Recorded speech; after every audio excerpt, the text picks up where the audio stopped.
حدیث نمبر 84۔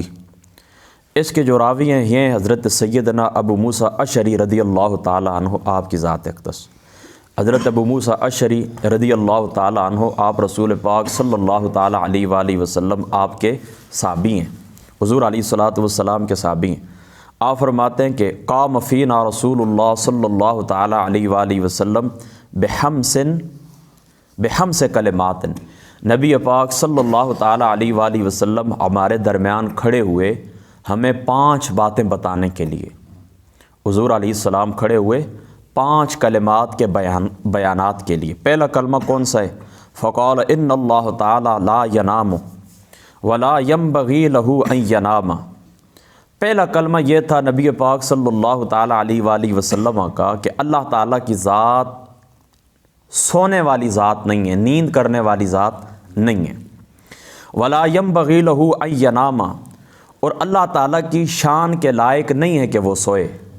اللہ تعالیٰ کی شان کے لائق نہیں ہے کہ وہ سوئے۔ اس حدیث پاک کے اس ٹکڑے کا معنی یہ کہ آپ کو سمجھانا مقصود ہے۔ آپ اس بات کو سمجھیں کہ جو بندہ سو جاتا ہے وہ بندہ غافل ہو جاتا ہے، اس کو معلوم نہیں ہوتا میں سویا ہوا ہوں، میرے صحن کے اندر کون ہے، صحن کے باہر کون ہے، دروازے کے پاس کون ہے، وہ غافل ہو جاتا ہے، یہاں تک کہ اپنے مال سے کیا اپنی جان سے بھی غافل ہو جاتا ہے۔ اس کلمے کے سمجھانے کا مقصد یہ کہ تم ہرگز ہرگز ہرگز یہ گمان کبھی نہیں کرنا کہ جو کچھ تم کام کرتے ہو اللہ تعالیٰ کی ذات اقدس اس سے غافل ہے۔ یعنی جس طرح سونے والا سو جاتا ہے، غافل ہو جاتا ہے، یہاں تک کہ اپنے آپ سے بھی غافل ہو جاتا ہے، اللہ تعالیٰ کی ذات اقدس اس سے پاک ہے۔ یعنی تمہارے جتنے بھی اعمال ہیں اللہ تعالیٰ کی ذات اقدس ان کو دیکھنے والے ہیں، سمیع بصیر ہیں۔ ٹھیک ہے، اس کا یہ معنی ہے یحفظ القسط ویرفعہ، اللہ تعالیٰ کی ذات اقدس قسط کو اوپر بھی کرتے ہیں اور اللہ تعالیٰ کی ذات اقدس قسط کو نیچے بھی کرتے ہیں۔ غور کرنا ہے اس کے اوپر۔ اللہ تعالیٰ کی ذات اقدس قسط کو نیچے بھی کرتے ہیں اور اللہ تعالیٰ کی ذات اقدس قسط کو اوپر بھی کرتے ہیں۔ قسط کے 2 معنی محدثین نے لکھے ہیں۔ ایک معنی قسط کا محدثین یہ لکھتے ہیں کہ اس کا معنی ترازو ہے، یعنی اللہ تعالیٰ کا ایک ترازو ہے انصاف والا، اس کے اندر کیا ہوتا ہے اللہ تعالیٰ اس کو اوپر نیچے کرتے رہتے ہیں۔ یعنی دیکھیں بعض لوگوں کے اعمال زیادہ ہوتے ہیں وہ بھاری ہو جاتا ہے، بعض لوگوں کے اعمال کم ہو جاتے ہیں۔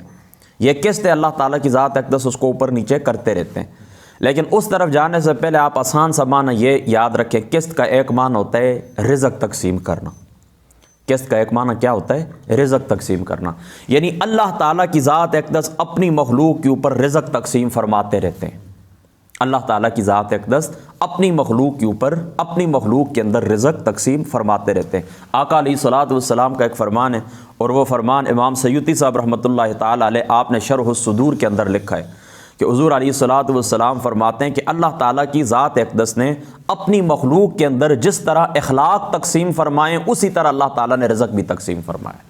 یعنی لوگوں کو جو اخلاق ملتا ہے یہ بھی اللہ تعالیٰ عطا فرماتا ہے، اور لوگوں کو جو رزق ملتا ہے یہ بھی اللہ تعالیٰ عطا فرماتا ہے۔ یعنی جس طرح تمہارے اندر اللہ تعالیٰ رزق تقسیم فرماتے ہیں اسی طرح اللہ تعالیٰ اخلاق بھی تقسیم فرماتے ہیں۔ کسی شخص کا اخلاق برا ہوتا ہے، کسی شخص کا اخلاق درمیانہ ہوتا ہے، کسی شخص کا اخلاق بہت ہی اعلیٰ ہوتا ہے، اور نبی پاک صلی اللہ تعالیٰ علیہ وآلہ وسلم آپ کی ذات اقدس کو اللہ تعالیٰ نے یہ مقام عطا فرمایا وَإِنَّكَ لَعَلَىٰ خُلُقٍ عَظِيمٍ، خلق عظیم کے مرتبہ کے اوپر اللہ تعالیٰ نے آقا علیہ الصلاۃ والسلام کی ذات اقدس کو فائز فرمایا ہے۔ تو یہ قسط کو اوپر نیچے کرنے سے کیا مراد ہے کہ اللہ تعالیٰ کی ذات اقدس رزق تقسیم فرماتے رہتے ہیں۔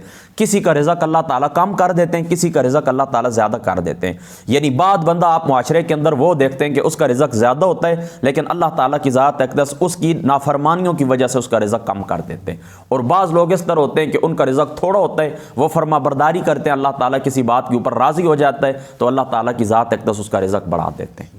ابن ماجہ شریف کے الفاظ ہیں، آقا علیہ الصلاۃ والسلام نے فرمایا کہ بندہ گناہوں کی وجہ سے رزق سے محروم ہو جاتا ہے، اور رزق سے مراد صرف کھانا نہیں ہوتا جو آپ کھانا کھاتے ہیں، آپ کی اولاد بھی رزق ہے، آپ کی پراپرٹی بھی رزق ہے، مال حال جان جو کچھ بھی ہے یہ ساری چیزیں رزق کے اندر آتی ہیں، یہاں تک کہ علم بھی رزق کے اندر آتا ہے، جو اللہ تعالیٰ علم کی دولت بندے کو نصیب کرتا ہے یہ بھی رزق کے اندر آتا ہے۔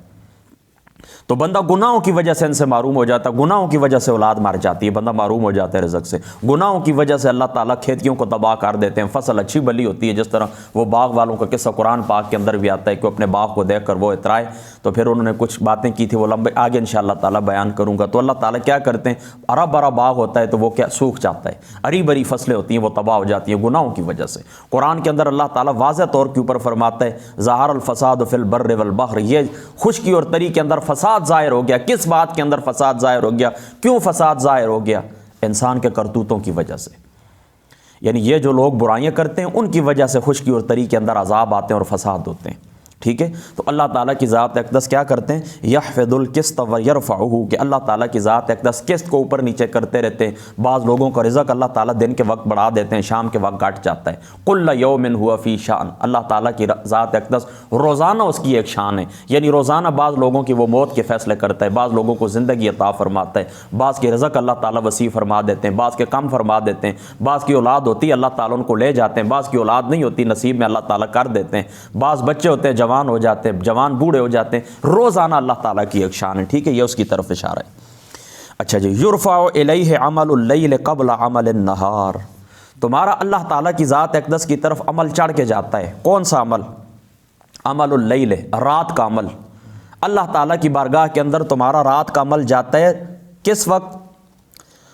قبل عمل النہار، دن کے عمل سے پہلے، یعنی دن کے اعمال ابھی تم شروع نہیں کرتے ہو، یعنی دن ابھی طلوع نہیں ہوتا، مکمل طریقے سے آپ کاروبار کے اندر ہاتھ نہیں ڈالتے کہ تمہارا کیا ہوتا ہے، رات کے عمل اللہ تعالیٰ کی بارگاہ کے اندر پہنچ جاتے ہیں۔ وعمل النہار قبل عمل اللیل، اور اسی طریقے سے جو تمہارے رات کے اعمال ہوتے ہیں نا، تو ابھی رات ختم نہیں ہوتی، دن طلوع نہیں ہوتا، تو اللہ تعالیٰ کی ذات اس کا اشارہ کیا ہے؟ اس کا اشارہ یہ کہ اللہ تعالیٰ کے جو فرشتے ہیں وہ بہت جلدی تمہارے اعمال اللہ کی بارگاہ کے اندر پیش کر دیتے ہیں۔ جس طرح ہم دنیا کے اندر کسی کو کہتے ہیں نا کہ دیکھیں 5 منٹ نہیں گزریں گے کہ یہ کام ہو جائے گا، تو اس کا مطلب یہ نہیں ہوتا کہ وہ واقعی 5 منٹ کے اندر وہ کام ہو جاتا ہے، اس کا مطلب ہو جاتا ہے بہت جلدی یہ کام ہو جائے گا۔ کسی کو آپ کہتے ہیں نا بس آپ یوں سمجھے کہ آپ کا کام ہو گیا ہے، اس کا مطلب ہے یعنی بہت جلدی یہ کام آپ کا ہو جائے گا، تو یہاں پر وہ اشارہ ہے، اس کا مطلب یہ نہیں ہے۔ واقعی حدیث پاک کے اندر یہ بھی آتا ہے وَإِنَّ قُرْآنَ الْفَجْرِ كَانَ مَشْهُودًا، اس کے ضمن کے اندر امام بخاری صاحب رحمۃ اللہ تعالی علیہ آپ نے بھی اس حدیث پاک کو نقل کیا، امام مسلم نے نقل کیا، جامع ترمذی شریف کے اندر بھی آتا ہے کہ یہ رات کے وقت جو فرشتے ہوتے ہیں نا آپ کے ساتھ ڈیوٹی کرتے ہیں، آپ کے عمل لکھتے ہیں، یہ کس وقت آتے ہیں؟ عصر کے وقت آتے ہیں۔ عصر کے وقت وہ فرشتے زمین کے اوپر اتر آتے ہیں جنہوں نے آپ کے ساتھ رات گزارنی ہوتی ہے، اور پھر جس وقت صبح کی نماز کا وقت ہوتا ہے تو یہ رات والے فرشتے ڈیوٹی کر کے اللہ تعالیٰ کی بارگاہ کے اندر چلے جاتے ہیں، اور صبح دن کے وقت جنہوں نے آپ کے ساتھ ڈیوٹی کرنی ہوتی ہے وہ فرشتے آ جاتے ہیں، تو وہ جا کر اللہ تعالیٰ کو کہتے ہیں پاک پروردگار ہم گئے تھے تو وہ نماز کے اندر تھے تیرے بندے، اور یا اللہ ہم آئے تھے تو وہ نماز کے اندر تھے، کیونکہ ملاقات تو فرشتوں کی آپس میں ہوتی ہے عصر کی نماز کے وقت۔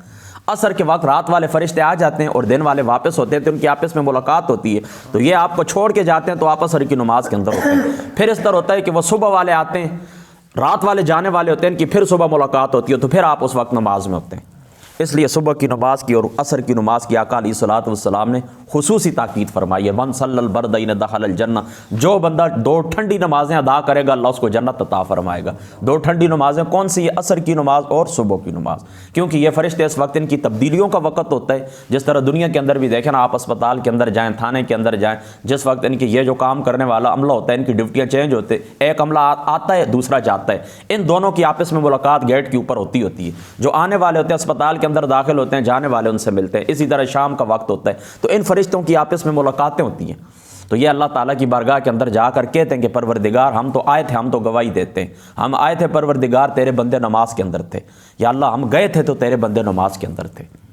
ٹھیک ہے، میری بات آپ سمجھ گئے؟ تو یہاں پر یہ بھی مراد بھی ہو سکتا ہے کہ اس طرح کہ ابھی دن ختم نہیں ہوتا، یعنی عصر کا وقت ہوتا ہے کہ تمہارے اعمال اللہ کی بارگاہ میں پیش ہو جاتے ہیں، اور ابھی صبح کا وقت ہوتا ہے یعنی ابھی دن طلوع نہیں ہوا ہوتا، تمہارے رات کے اعمال اللہ کی بارگاہ میں پیش ہو جاتے ہیں، یہ بھی ٹھیک ہے۔ اور یہ اشارہ بھی ہے کہ بہت جلد یعنی اللہ تعالیٰ کے جو فرشتے ہوتے ہیں وہ خدا کی نافرمانی 1 سیکنڈ کے برابر بھی نہیں کرتے، تمہارے جو اعمال ہوتے ہیں فوراً اللہ تعالیٰ کی بارگاہ کے اندر لے کر چلے جاتے ہیں۔ حجابہ النور، اللہ تعالیٰ کا جو حجاب ہے وہ نور ہے، اللہ تعالیٰ کا حجاب ہے جو وہ کیا ہے؟ نور ہے۔ لو کشفہ لاحرقت صبحات وجہ منتہا ما انتہا الیہ بصرہ من خلقی، اللہ تعالیٰ کا جو حجاب ہے وہ نور ہے، اور اللہ تعالیٰ اس حجاب کو اٹھا دے تو جہاں تک آپ کی نظر جاتی ہے سب کچھ کیا ہو جائے؟ جل جائے، سب کچھ نیست و نابود ہو جائے، تباہ ہو جائے، ٹھیک ہے۔ سادہ سا معنی یہ یاد رکھیں، ایک ہے اللہ تعالیٰ کی ذات اور ایک ہے اللہ تعالیٰ کی صفات۔